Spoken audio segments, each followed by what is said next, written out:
אני אדריכל במקצועי, אני גר פה בתל אביב, והמאמר המוסגר הוא שרק רותם ואולי אביחי יודעים שבכלל תכננתי לדבר על משהו אחר, אבל אחרי הלילה הזה בנובמבר, שנגע בערך בכל נקודה בלב שלי, הבנתי שעשינו משהו שאולי קטן בקנה מידה, אבל הוא גדול בעוצמה שלו ובאימפקט שלו.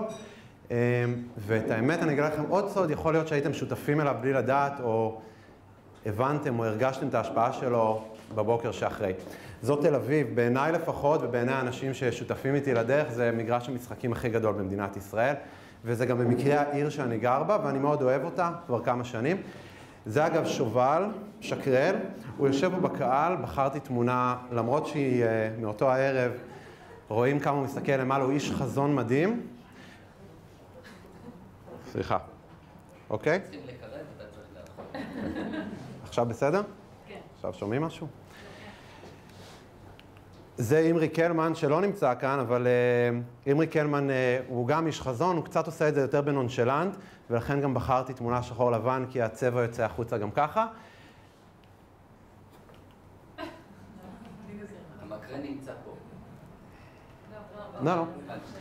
זה אני, ואני מיישר מבט, כי אמרו לי שהצניעות חשובה שמדברים מול קהל גדול. שובל הוא אדריכל במקצועו, גם אני אדריכל במקצועי, שנינו אגב בוגרים של בצלאל של אותו מחזור, וגם הוא בונה בזמן החופשי שלו כל מיני דברים, המון שטויות אגב, גם כמה דברים שהכרחי וחשוב לחיות איתם, למשל המוצרים של אביחי כנראה לא יעבדו איתו, כי הרבה פעמים זה יותר מדי פונקציונלי בשביל אביחי.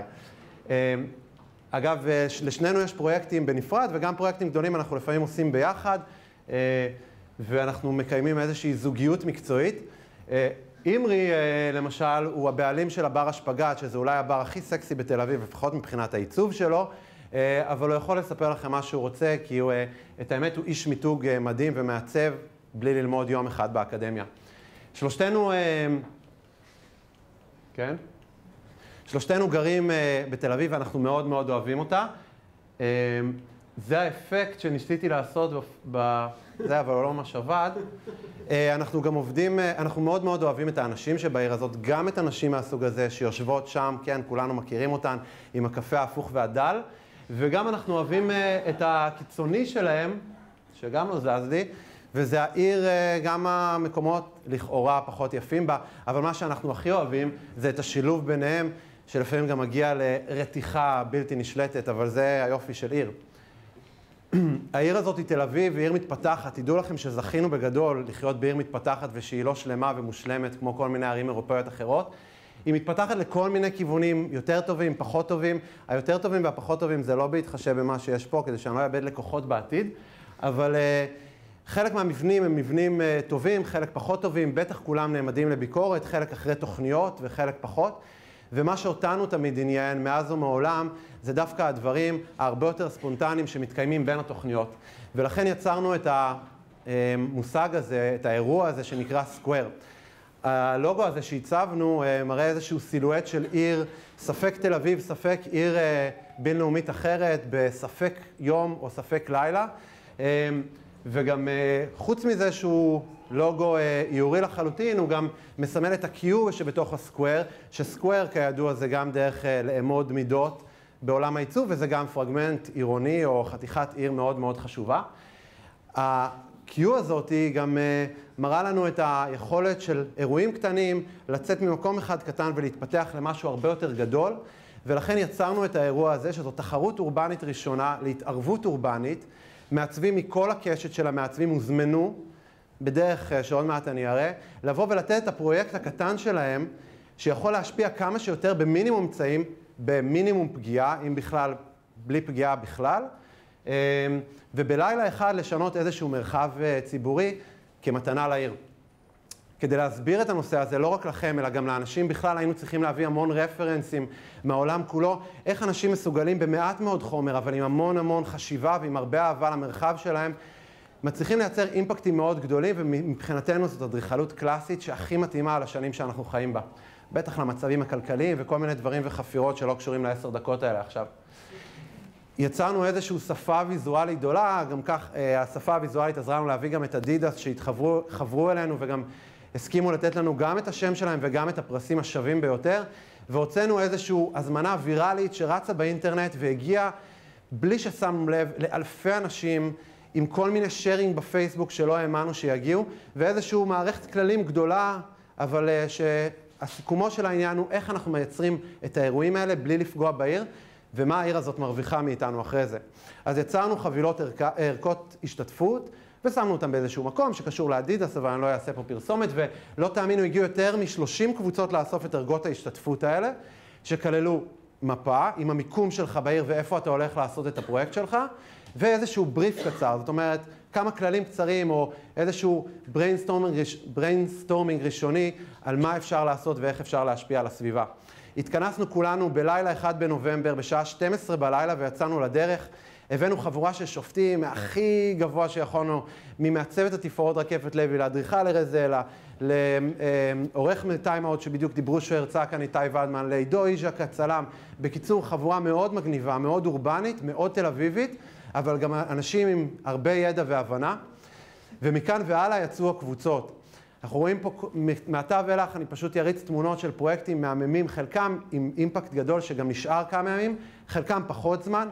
הרעיונות של להכניס טבע אל תוך העיר בעזרת כל מיני מוצרים פלסטיים תעשייתיים, אנחנו רואים כאן את הבריכה בכיכר רבין, איך אנחנו מציירים על קירות ומתייחסים לעיר כקנבס שאפשר לצייר עליו בלי לפגוע בעזרת הקרנה וטכניקות מולטימדיה. כל מיני דברים מצחיקים, עיתוליים, כולנו מכירים את העיר שלנו המתפרקת, אנחנו אוהבים את תל אביב והיא נורא יפה, כי היא נורא יפה יחסית אבל היא גם מאוד מכוערת ומתפרקת, ואולי בזה היא יפה לפעמים בכיורה. קבוצת אדריכלים שנתנה פתרון על איך אפשר, אם העירייה לא מצליחה לטפל בכל מיני מקומות שמושחתים עוד פעם ועוד פעם, איך אפשר במינימום כסף לייצר קונסטרוקציות חדשות שמוארות באור פלורסנטי שנטען ביום ומהיר בלילה, זאת היא הטיילת. כל מיני דברים שקשורים למשהו מרחב מאוד מאוד ישראלי, גם הרבה פעמים מאוד יהודי, מאוד עברי, יותר בעיר הזאת, זה נעשה ליד השוק, איזשהו סלון. היו הרבה מאוד פרויקטים שהתעסקו באמירה, דווקא אמירה שונה על המרחב הציבורי, זאת אומרת, גם על הביקורת שנעשתה, גם כביקורת שנעשית על גבי פרויקטים חדשים ואיך מוציאים תיאטרון ברחבה הגדולה הזאת, איך מוציאים תיאטרון שכולם יכולים להשתתף בו, בסך הכל בעזרת סימון של כיסאות.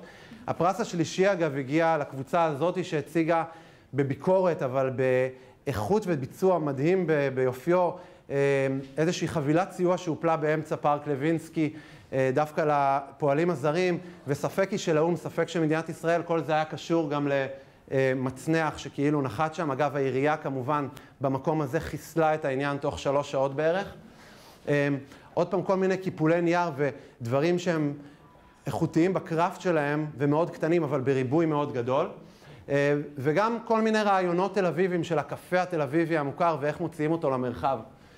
כולם קיבלו כובעים באותו הערב, אגב, כובעים שחורים, בשביל זה היה שווה להגיע, אז אם תראו אנשים מסתובבים איתם.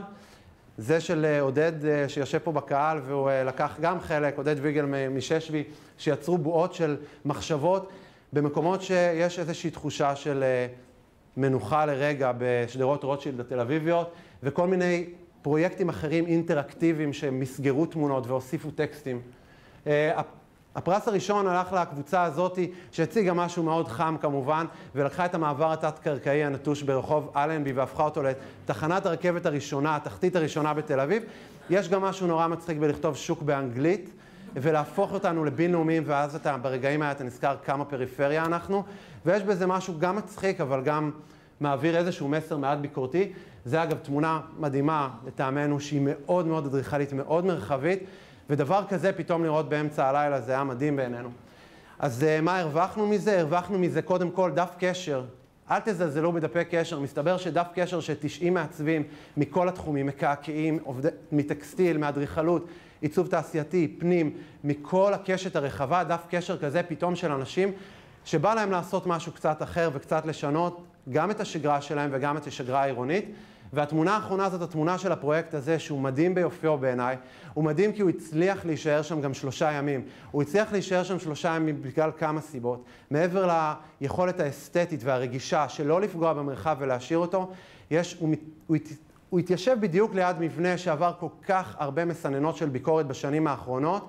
המבנה החדש של סקוט כהן, האגף החדש של מוזיאון תל אביב, שאפשר להגיד מה שרוצים או לא רוצים, אבל קשה לנו עדיין להתמודד איתו בתור תל אביבים, ויש משהו בפרויקט הזה שיושב כל כך טוב וכל כך מרגיע, גם עם הרצפות המשתלבות שם וגם לידו, באיזושהי תחושה כזאת של רגיעה ומנוחה מהריצה היומיומית העירונית.